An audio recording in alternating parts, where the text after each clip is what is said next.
This is the best time possible to play World of Tanks console, and that is because of one thing and one thing only, and it is to do with the progression system that you can currently take advantage of with the form of the most recent challenge. And this most recent challenge is one of the most overpowered things you'll ever use in terms of getting to tier 10, and it means that you can get to tier 10 in a minuscule amount of time. Now we're going to cover two gameplays just showcasing both a loss and a win with the exact same setup, the exact same boosters, etc. that we're using, and how we managed to get 40,000 XP in both a win and a loss on World of Tanks console, and how you can do it as well. So it is, of course, the XP with interest. Just as a short intro, it is essentially an event where if you earn 1,000 or more XP, you will get 50% more XP. Now, that sounds pretty rubbish, to be honest with you. But what Wargaming don't tell you is that it is repeatable. They tell you that it is that. But what they don't tell you is that, for example, if you were to earn 2,000 XP in that game, you will earn 200% XP, because it will be 150% plus another 150%. And then if you, for example, were to use a ×2 for your daily win, you'll also get, maybe you could get 4,000, which means that you could end up with 150% more XP 4 times over.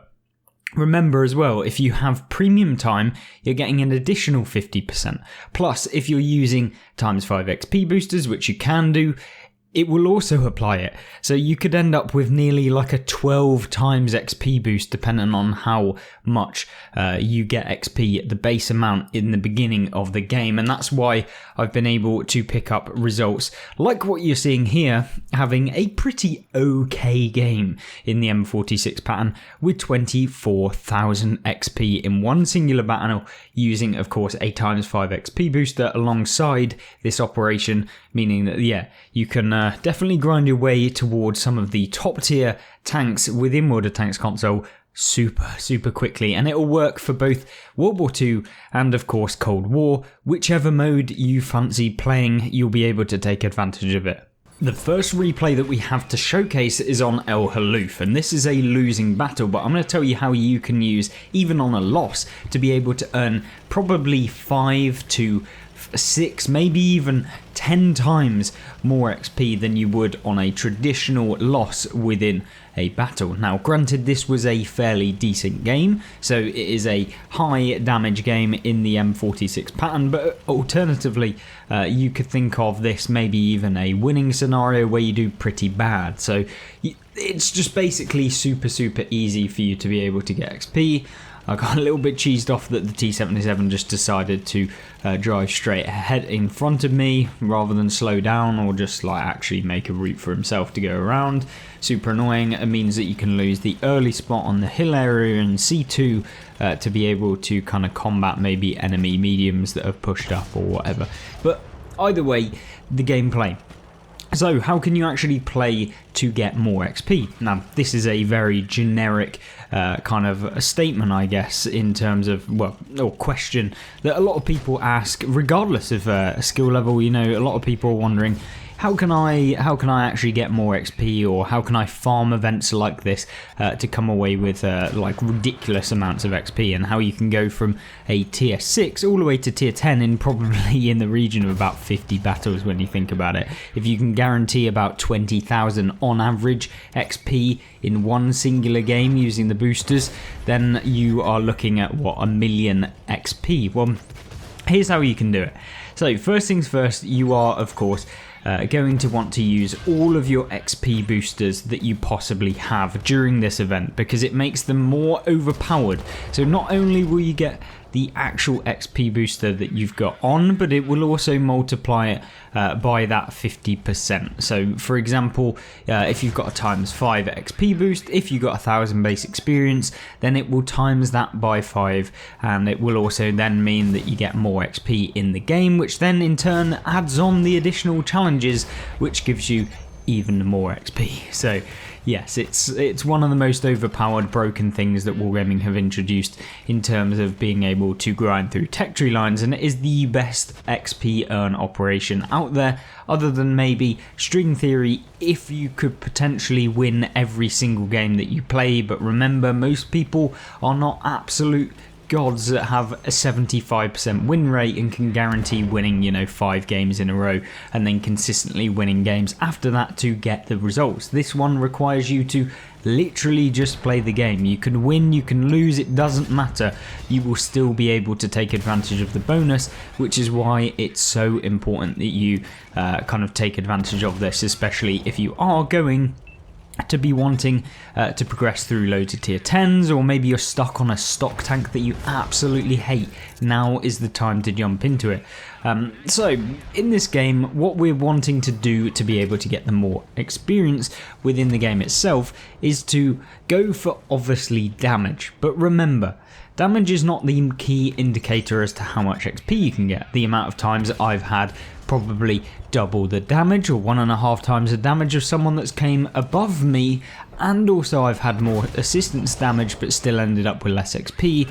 It's usually down to a factor of 2 things. Now there are 2 key things that will make someone that's done literally worse than you in every way, other than these 2 attributes, come above you in terms of XP. Now, number 1 is tank class. Now, tank class is pretty much self-explanatory. If you're playing a light tank, it's super easy to get XP because it's basically they perform worse on average than a lot of other vehicles, since they're probably a class that's slightly harder to play.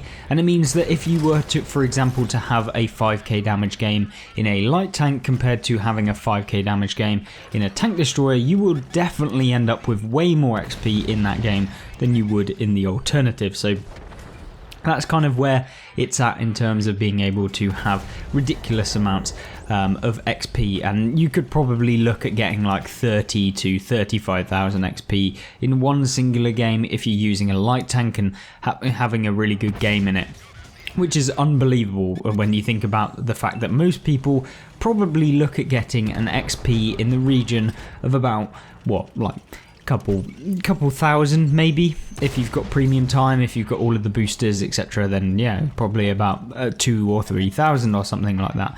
Now that's a little bit disappointing in terms of how you can get XP, but there is another way that you can take advantage of that doesn't require you to literally play a tank class that maybe you don't even need to grind. So, and that key thing is that you do need to get enemies destroyed, or if you want to take out tanks in the game, if you can end up with a Radley Walters medal, you're a hell of a lot more likely to end up with a ton more XP, because in-game, Wargaming give you an allotted amount of XP for every single tank you take out in the game. That is regardless of how much damage you've done to them, but for example, if you full health them, you'll get way more XP than if you were to just put 1 hit point of damage, but just getting that 1 hit point of damage and taking them out of the game will still yield you the same as if you had the full hit points and took them out at the same time. The only difference is that you wouldn't get the XP from the damage that you've done, because there's 2 ways that you get there's like 3 or 4 ways that you get XP. Of course, let's outline them.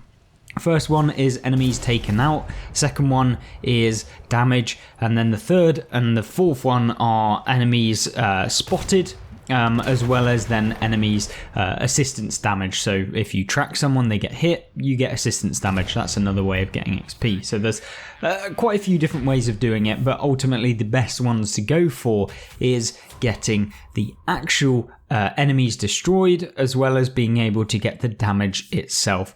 And that is really the ways in which you can utilize this operation and come away with ridiculous amounts of damage and also XP at the same time. And it means that, yes, you can end up with 15,401 vehicle XP in one battle. When you lose, yeah, that was an unbelievable amount of XP, considering we literally lost the game and I still came away with enough XP to basically get a tier 10 within about like 20 games. So really, really amazing. Let's jump into that other replay and see what happens. So, of course, we played another game in the M46 pattern, and this was ultimately to just try and get my way towards the M48 pattern, which is, of course, the tier 10 medium from the American line, so we can finally finish off the entire American tech tree so that we've got unlocked every tank in the American tech tree. So this is the final one, and we're very, very close. I think with just those 2 games and the 40,000 XP within them, we are looking in the region of about 70,000 XP. So what's that, like 3 games of having a reasonable game with this XP with interest operation and the times 5 XP boosters that we have saved up on the account. So yeah, it is unbelievably quick if you do have both the XP boosters and, of course, the XP with interest. Of course, most of you probably don't have the unlimited amount of XP boosters that I've pretty much got on the account.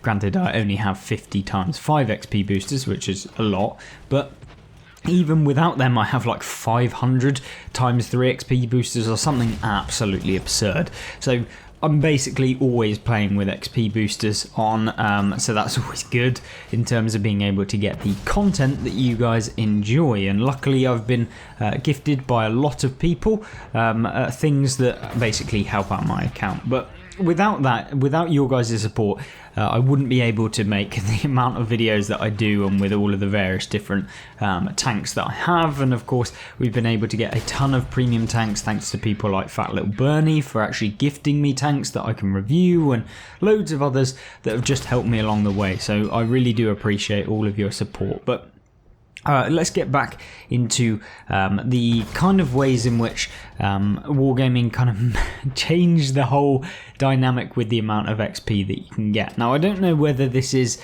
like a strategy, I don't really know, but Wargaming have just basically been giving way more silver, way more XP for basically every tank in the game, constantly throughout a bunch of operations. It seems like every single week we are getting XP operations, we're getting all sorts of bonuses, all sorts of boosts. I'm not adverse to it. I really do enjoy the fact that we can basically grind through a ton of tanks, but sometimes it defeats the point when maybe I could literally jump into a tier 9 and have a tier 10 within 10 battles. I'm not entirely sure that that's how it's supposed to work, but that's how Wargaming are approaching it, at least at the moment, and I guess that's what they'll be hoping to do throughout the next few years. I guess as World War II becomes more irrelevant, and they're hoping to get new players up to the tiers where they can hopefully enjoy the game and get them out of the seal clubbing tiers of tiers 5 and 6, which are probably the most unbalanced tiers in the game when you think about tanks like the T-34-88, the Panzer V-4. And that is really where this operation can stroll you right past all of that horrible gameplay, and within a couple of battles in each of the tier 5 and 6s, you can basically come away without having to really worry at all. Now, you're seeing here what we do in these sorts of games. Now, we play fairly aggressive to be able to get the XP. Now, I'm trying to get some actual damage within this game before I have to YOLO into the cap circle, because we do know that there are 2 vehicles in the cap. So if you can go back, if you can reset the base, then yes, you will get extra points and extra XP because you're resetting the cap circle. So I mean, in the event that that happens, maybe you could get some extra experience that could help you out. But ultimately, like, it's not a strategy to allow enemies to come into your base and try and cap, because remember, if you do lose the game, you get significantly less XP. So if you win the game, you get way more XP, which is what we want. And having done 3,000 damage in this sort of matchup, then yes, you can end up getting a decent chunk of XP. But the key thing is that if you are a top tier tank in a match like this, you get significantly less XP than you would get if you were playing up against tier 10s. Now, even less so than if you were in a tier 8 coming up against tier 10s. Now, that works because Wargaming are trying to reward players that, for example, play a tier 8 in a bottom tier match and have an outstanding result and are better than the tier 10 vehicles, because remember, playing up against tier 10s is a lot harder than playing at tier vehicles 2 tiers lower than you, so you get more XP.